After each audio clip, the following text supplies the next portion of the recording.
Suffolk Sewing Circle at the Suffolk Public Library. Today we're going to be making rag rug coasters using little pieces of scraps. This is a great scrap busting project that you can do with any level of sewing, so even beginners would be able to do this with ease. We're going to give two different examples for how to do this by hand, just using your needle and thread, and also one doing your sewing machine. And so there's two different versions of this. This is a technique that you use to make all kinds of things. Historically, using it to make a rag rug, which is why it's called that. I've also seen these made into things like pot holders or placemats or bowls and things like that. So this technique can be used in a variety of projects. Just to learn how the technique works, we're going to be making coasters. And so it's a great way to turn your scraps into something handy that you can use around the house. Thanks for joining us. So first I just want to talk a little bit about the materials we'll be using today in case you're joining us from home without a kit from the library. So here you can see I have cut my scraps into little strips. My strips are about a ½ inch wide and about 12 inches long. Your strips can be anywhere from 12 inches to 15 or 18 inches. I wouldn't recommend going much longer than 18 or it's going to get a little bit unruly. I find that the shorter strips work a little bit better. You'll need about 15 to 20 strips for the size of a coaster. The larger your project is, of course, the more strips you'll need.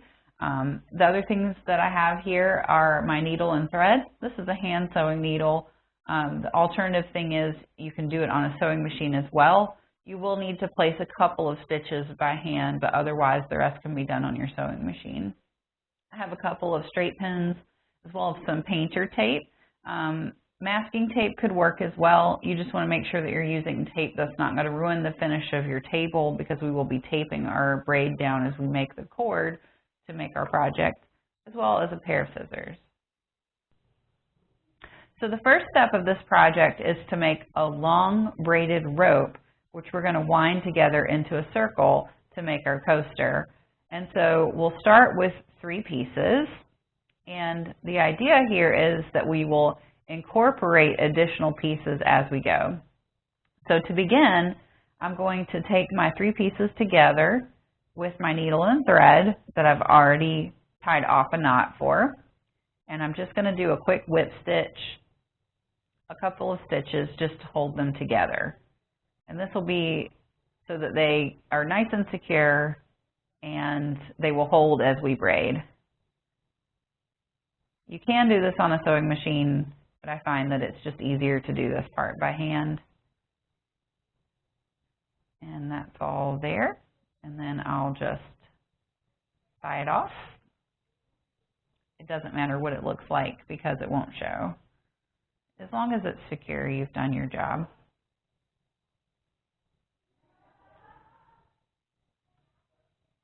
All right. I'll just trim my thread there and set that aside.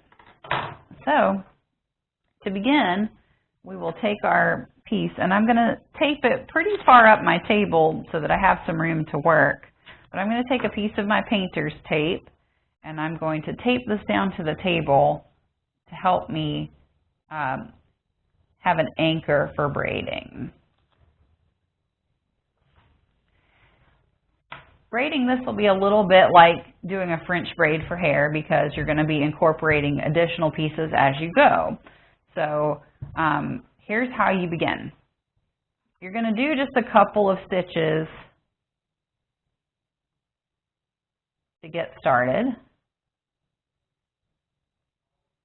And then once you've got your braid started, we will begin incorporating the second piece. So essentially, you're going to be doubling up your pieces as you go to make it really thick. So I'm going to take one of my strips and just lay it on top of one of the pieces like this, and then just keep braiding. You might have to maneuver a little bit to get it to lay right like you want it, but as long as you've, oops, and I untaped it there, and that's okay if that happens too, just tape it back down. There we go. All right. So to keep going here, we will lay that piece in, give it a couple of stitches to make sure it's in there securely. If it's not, just do it again, no big deal. It might take some practice to get it down as you get started. It's okay if a little piece of the end sticks out, because when we get all our pieces in, you'll see that it really just blends in with the whole piece. So that one's in securely, and now I can start by adding another piece. So you can see how they're going to be braided together, 2 pieces at a time. I'm going to get another piece and I'm going to lay it on top of this middle section. Don't worry too much about your loose threads and all that kind of stuff. Because this is a rag rug coaster, a little bit of that's going to be that way, but it's just part of the look of the project, and that's okay. So don't sweat it. Again, just do a couple stitches, and as you braid, you'll get that piece in there, and then you're ready to incorporate another one. So we have one more little piece here that doesn't have a partner yet. So we'll grab one more. We'll lay it right here, kind of where we left off with our braid, and then we'll keep going.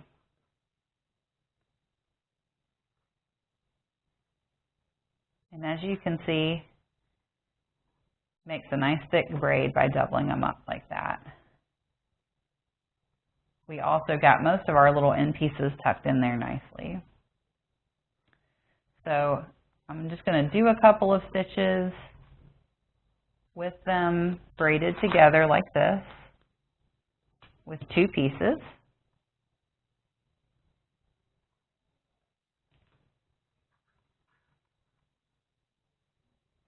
And then I'm going to incorporate more of them as I go down. So as you can see, it's going to be time to add in another piece as I get to about right here. You want to give yourself some room before you run out so that you have plenty of stitches you can do to incorporate your piece in right here. And so I will continue down. You want to make your rope about 3 feet long to have enough to coil up into your coaster.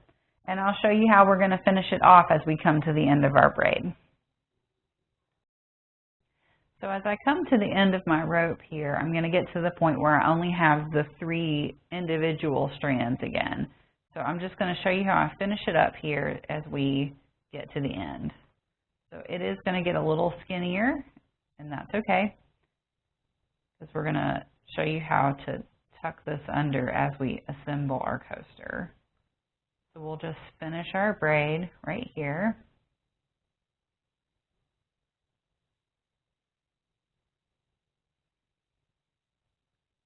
Getting those end pieces tucked in the best we can. But don't stress too much if they poke out a little bit. That's okay. All right.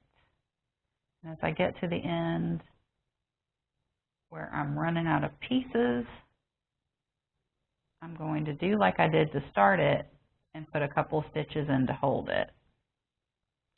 I have my needle and thread ready to go. I'm just going to sew it like I did before to hold it together until we assemble our coil. Just a little whip stitch to hold it.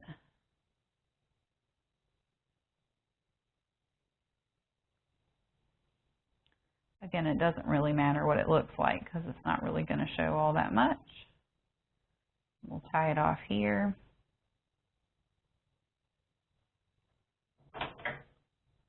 Trim that. And then I'm going to just trim off the extra little tail here so it's pretty even. There we go. And that's how you do the end. So now we're going to coil it up into a circle to make our coaster. Now the trick with this is we don't want to coil it too tight or it's going to start to form a bowl kind of shape. We want to try to keep it as flat as possible. So to start with, if you want to place a pin here just to get started, you can.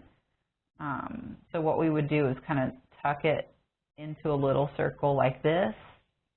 And if you want to stick a pin there as you get started, you could do that. You also could do this without sticking a pin in if you prefer, whichever way is fine. So we're going to start by sewing from the middle, and we're going to work our way out. And so I have my needle and thread ready to go. This is, of course, the hand sewing method for doing this.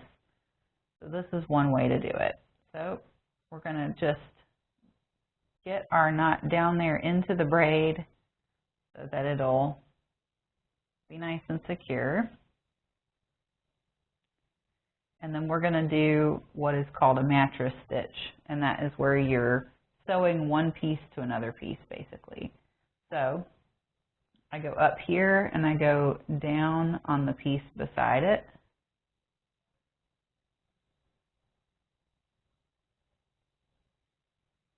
And then again, I'm going to go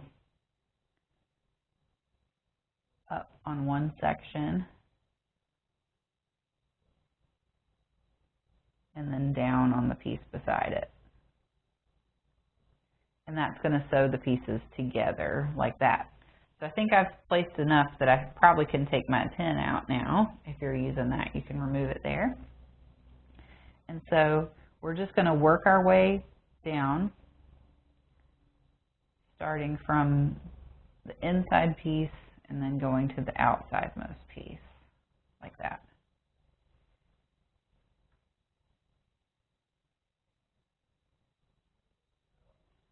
And as you can see, we're kind of catching all those little loose ends wherever they are.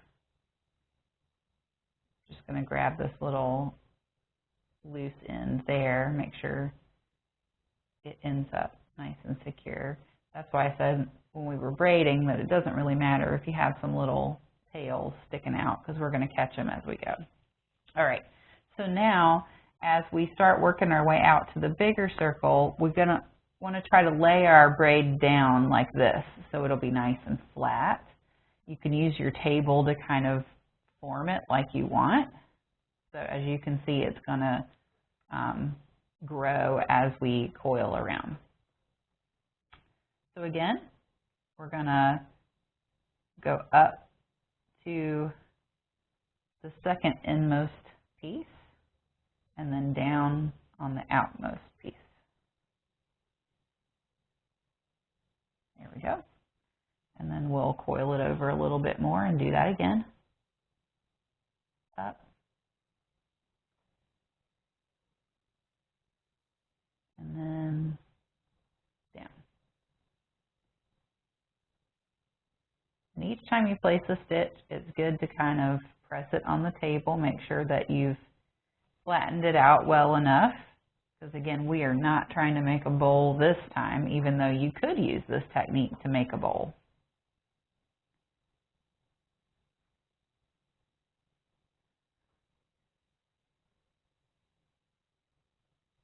So up and then down on the outmost piece, like that. It's kind of like a running stitch, but because it sews two pieces together, it's named a mattress stitch. And then we'll turn it a little bit more and do that again.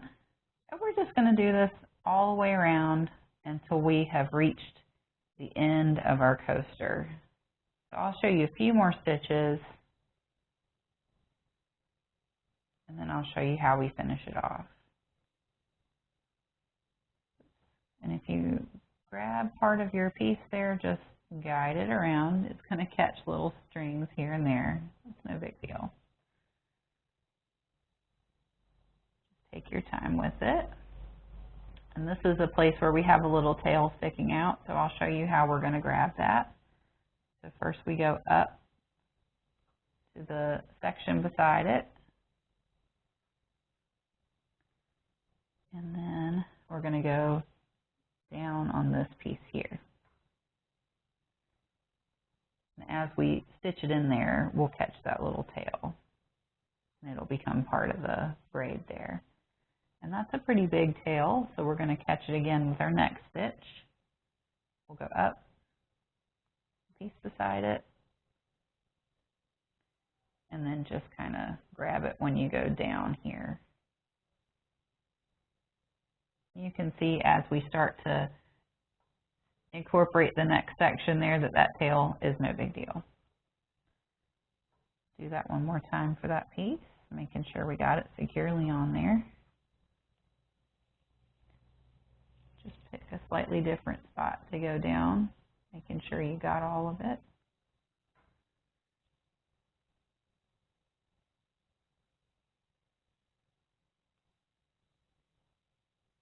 And there you go. And so I'm going to continue to go in a circle, and I'll just show you real quick how it'll come together. So as I keep going, I'm going to keep twisting my braid so it'll lay flat like this. Just keep twisting it like that. And as you go around, it'll start to make a bigger and bigger circle. So keep working along, and I'll come back and show you how we finish it off when we get to the end. Okay, so as you can see, I continued my coil all the way around to make a nice large circle. And so now I have my end piece here that I want to tuck under. And so this is going to be the bottom side, and we're going to sew it like this just so it lays flat. So we'll do a couple more stitches using our mattress stitch, where we go up on the next to outsidemost, and then down, and then as I get to this flatter part here, I'm just going to kind of tuck it under, and I'll catch both pieces when I do this, because that's going to become our outsidemost section right there. And then I'll just do a little bit of a whip stitch to close it. We'll do a couple stitches here to make sure it's really secure.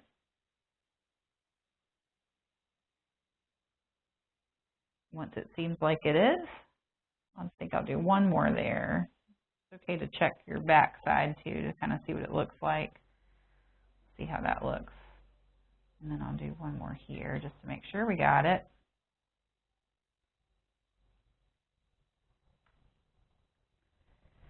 And I'm going to do one more stitch just to make sure that this is connected to the piece beside it. There we go.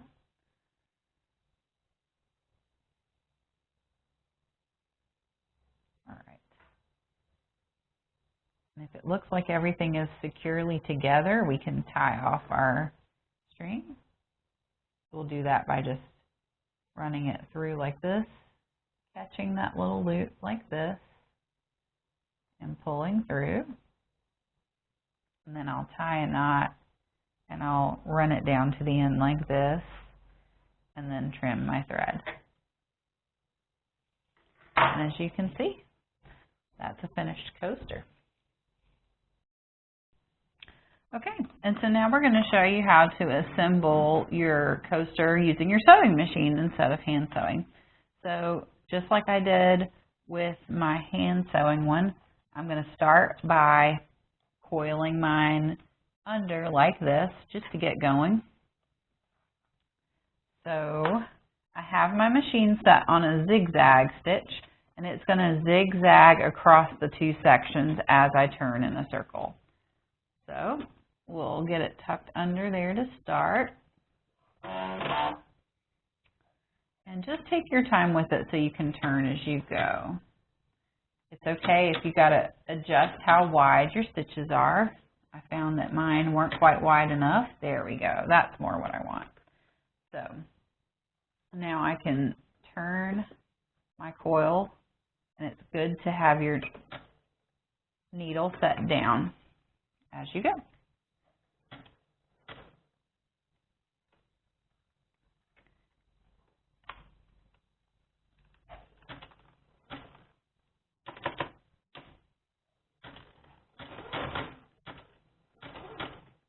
All right. And so like I said, we're just going to keep turning. And just like we did with our hand sewing, making sure that we're laying our braid as flat as possible as we turn.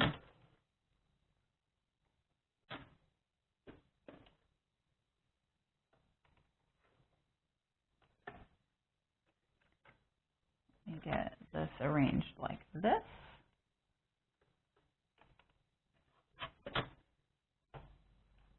You may have to adjust a little bit as you go, and that's okay too. It's going to be a lot of adjustments as you get started with your coil because you have a very small circle going on here so far. So you'll place a stitch or two and then you'll turn. And again, we'll place a stitch or two. Turn a little bit.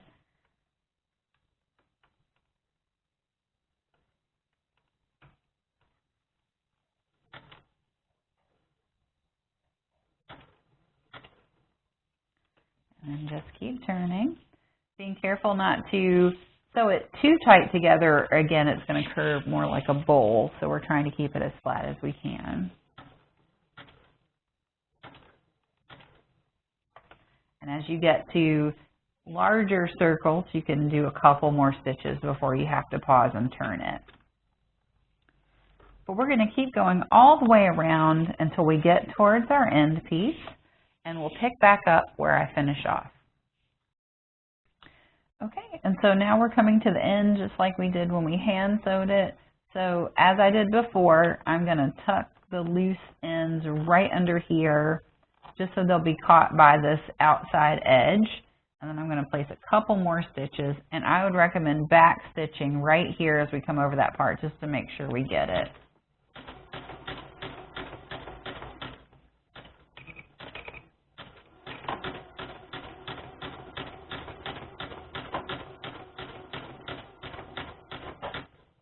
All right, and that should tie it off there.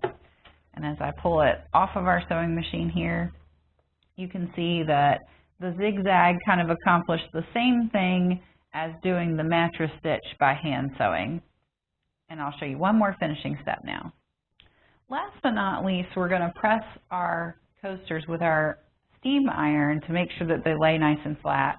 As you can see, the one that I sewed by hand is pretty flat to start with. It's not quite as prone to getting wonky. This one that I did on the sewing machine, though, is a little bit more flexible, a little bit more stretched as we went. So it's particularly important to do that if you use your sewing machine to sew it.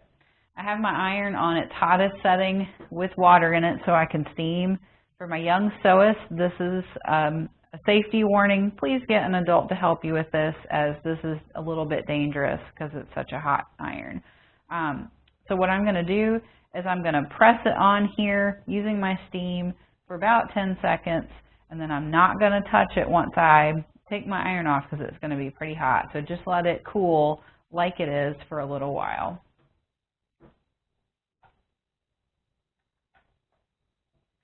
There we go. I'm just going to hold it like this, making sure it gets all the parts of my coaster. And then I'm going to let it go just to cool off all on its own.